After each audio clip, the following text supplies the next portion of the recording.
Hi friends, this video shows how to switch Google TV profile. I would be showing three methods. Method 1. Go to top left corner, select switch accounts. See, here you can see the profiles. From here we can select one profile and switch to that profile. This is a method 1. Let me go to method 2. From top right corner, select switch account. See, from here also we can switch profile. Done. Let me go to method 3. Go to settings. Select settings icon from top right corner.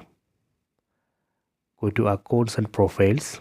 Here you can see the profiles Anna, John and kid 1. So let me select John. Right now the active profile is Anna. I am going to switch to John. Select John. Select switch account. Done. Let me go back. See. So this is a method 3. So these are the three methods. Please try this. I hope you have enjoyed this video. Please subscribe this channel. Please like and share the video.